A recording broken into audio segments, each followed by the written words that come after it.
A culpa é das estrelas, John Green, capítulo 7. Gritei para acordar meus pais, e eles entraram no quarto como dois furacões, mas não havia nada que pudessem fazer para diminuir a intensidade da supernova que explodia na minha cabeça. Uma cadeia interminável de fogos de artifício intracranianos que me fizeram pensar que minha hora tinha chegado de vez. Eu tentei me convencer, como já tinha feito antes, de que o corpo desliga quando a dor fica insuportável demais, que a consciência é temporária e que tudo vai passar. Mas, como sempre, não desmaiei. Fui deixada na areia com as ondas batendo em mim, sem poder me afogar. Papai foi dirigindo enquanto falava com o hospital ao celular. Eu deitada no banco de trás com a cabeça apoiada no colo da minha mãe. Não havia nada a fazer. Gritar só piorava. Para falar a verdade, qualquer estímulo só piorava. A única solução seria tentar desmanchar o mundo, torná-lo negro e silencioso, inabitado de novo. Voltar ao momento anterior ao Big Bang. No começo, quando havia o verbo, e viver naquele espaço, não criado e vazio sozinha com o verbo. As pessoas falam da coragem dos pacientes de câncer, e eu não a nego. Por vários anos fui cutucada, cortada, envenenada e segui em frente. Mas não se enganem, naquele momento eu teria ficado muito feliz em morrer. Acordei na UTI, pude perceber que era a UTI porque não estava num quarto particular, e porque havia vários aparelhos bipando, e porque eu estava sozinha. Eles não deixam a família ficar na UTI do hospital pediátrico 24 horas por dia, 7 dias por semana, por isso representaria risco de infecção. Ouvi um choro vindo do corredor. O filho de alguém tinha morrido. Eu estava sozinha. Apertei o botão vermelho para chamar alguém. Uma enfermeira apareceu alguns segundos depois. Oi, falei. Oi, Asi. Sou a Alison, sua enfermeira, ela disse. Oi, Alison, minha enfermeira, falei. Depois disso, comecei a me sentir muito cansada de novo, mas fiquei acordada por um tempo quando os meus pais entraram chorando e me deram vários beijos. Tentei erguer o tronco para abraçar os dois, e tudo em mim doeu quando os abracei. E mamãe e papai me contaram que não havia nenhum tumor no meu cérebro, e que minha dor de cabeça tinha sido causada por má oxigenação, o que por sua vez foi provocado pelo fato de meus pulmões estarem nadando em líquido, 1,5 litros, que tinha sido drenado com sucesso do meu peito, e era por isso que eu talvez fosse sentir um leve desconforto ao deitar de lado, onde havia. Ei, veja isso! Um tubo que ia do meu peito até um recipiente de plástico, com líquido até a metade, que juro, parecia a cerveja preferida do meu pai. Mamãe me disse que eu iria para casa de verdade, que só teria de fazer essa drenagem de vez em quando e que precisaria voltar a usar o BiPAP, o equipamento noturno que força a entrada e a saída de ar dos meus pulmões de araque. Mas eu tinha feito uma tomografia computadorizada de um corpo inteiro na primeira noite no hospital. Segundo eles, e a notícia era boa, nenhum crescimento de tumor, nada de novos tumores. A dor no meu ombro tinha sido falta de oxigenação, dores de um coração trabalhando mais que o normal. Hoje de manhã, a doutora Maria nos disse que continua otimista. Papai falou. Eu gostava da doutora Maria. E ela não era de mentir, por isso adorei ouvir aquilo. Isso é só um detalhe, Ásia, minha mãe disse. É um detalhe com o qual conseguiremos conviver. Assenti com a cabeça, então a minha enfermeira Alison meio que fez com que eles saíssem educadamente. Ela me perguntou se eu queria umas pedrinhas de gelo, e eu disse que sim. E aí ela se sentou na cama comigo e me deu pedrinhas na boca de colher. Então, você ficou fora do ar há alguns dias, a Alison disse. O que você perdeu? Uma celebridade se drogou, políticos brigaram. Uma outra celebridade usou um biquíni que revelou uma imperfeição corporal. Um time venceu um campeonato, mas outro time perdeu. Eu sorri. Você não pode continuar se isolando do mundo assim, Ásia. Você perde muita coisa. Mas? Interroguei, fazendo um gesto com a cabeça na direção do copo branco de isopor que estava na mão dela. Eu não deveria, ela respondeu, mas sou rebelde, e me deu outra colherada de gelo triturado. Murmurei uma obrigada. Graças a Deus pelas boas enfermeiras. Está ficando cansada? Ela perguntou. Fiz que sim. Durma um pouco, ela completou. Vou tentar mexer uns pauzinhos e lhe dar algumas horas antes que alguém entre para verificar seus sinais vitais e coisas do gênero. Agradeci mais uma vez. Em hospitais, você agradece o tempo todo. Tentei me agitar no leito. Você não vai perguntar nada sobre seu namorado? Ela me questionou. Eu não tenho namorado, falei. Bem, um garoto mal saiu da sala de espera desde que você chegou aqui, ela disse. Ele não me viu assim, viu? Não, só a família. Assenti com a cabeça e mergulhei num sono aquoso. Ainda faltariam 6 dias para eu voltar para casa. 6 dias perdidos, olhando para o isolamento acústico no teto, vendo televisão, dormindo, sentindo dor e querendo que o tempo passasse logo. Não vi o Augustus nem ninguém além dos meus pais. Meu cabelo parecia um ninho de passarinho, meu passo de cágado, o de um paciente com demência. Mas a cada dia me sentia ligeiramente melhor. Cada sono acabava revelando uma criatura que se parecia um pouco mais comigo. O sono combate o câncer, disse meu médico Jim, pela 1000ª vez, quando pairou sobre mim certa manhã, rodeado por um grupo de estudantes de medicina.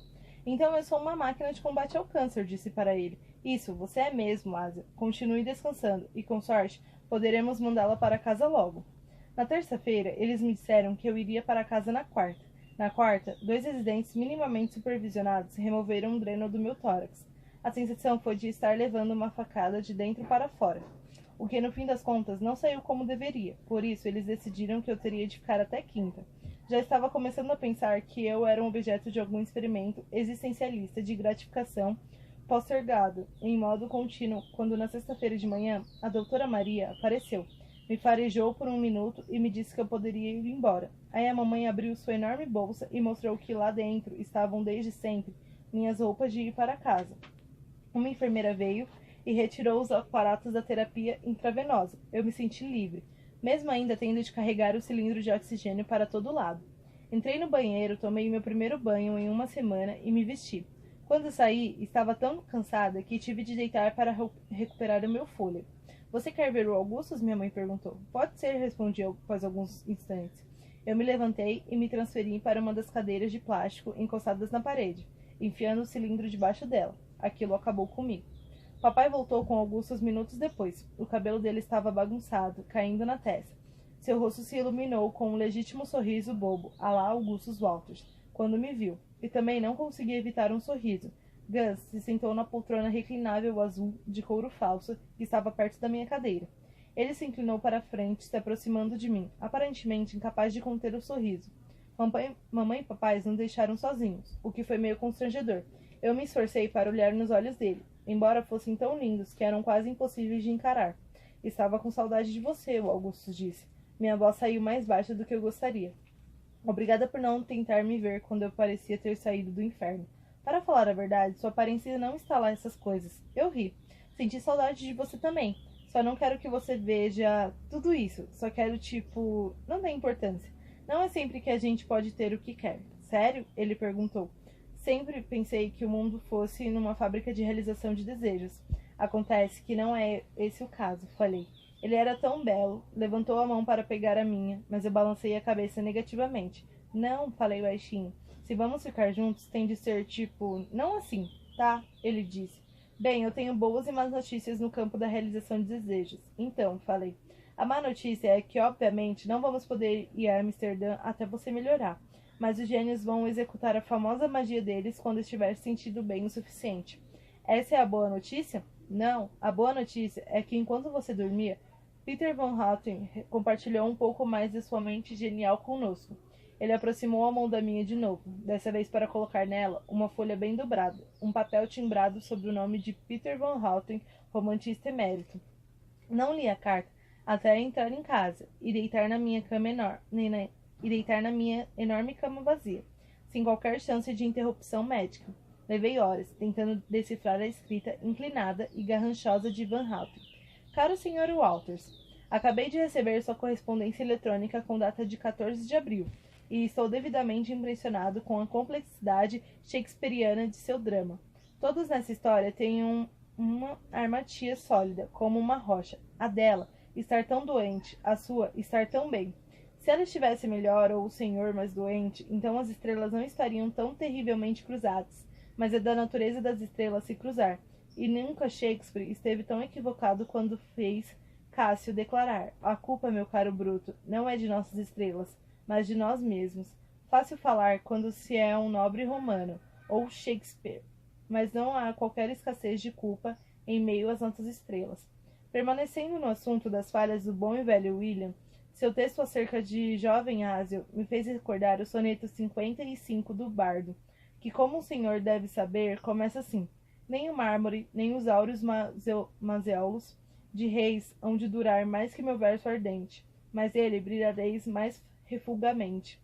do que a pedra largada aos ultrajes do tempo, fugindo um pouco do assunto, mas que meretriza ao tempo, nos fode a todos. É um lindo poema, porém enganoso. Com certeza, nos lembramos dos versos ardentes de Shakespeare, mas o que temos em mente sobre a pessoa que ele homenageia?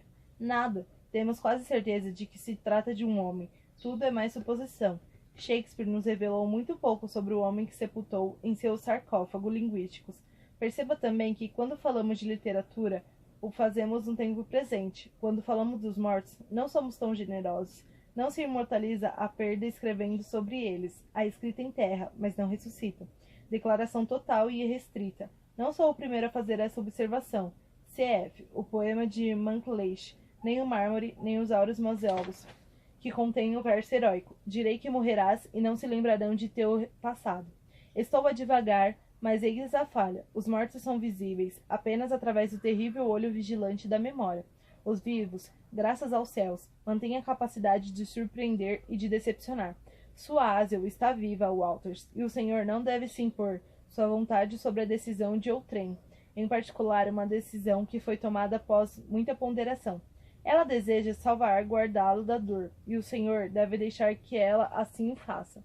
É possível que não ache a lógica da jovem Asel persuasiva, mas tenho atravessado esse vale de lágrimas há mais tempo que o Senhor, e do meu ponto de vista, não é ela a lunática. Atenciosamente, Peter Van Houten. Tinha sido mesmo escrita por ele. Lambi o dedo, umedeci o papel, e a tinta borrou um pouco, e foi assim que soube que era verdadeiramente verdadeira. Mãe! Disse. Não falei muito alto, mas não precisava mesmo. Ela estava sempre à espera. Sua cabeça apareceu por trás da porta. Está tudo bem, querida? Podemos ligar para a doutora Maria e perguntar se uma viagem internacional me mataria?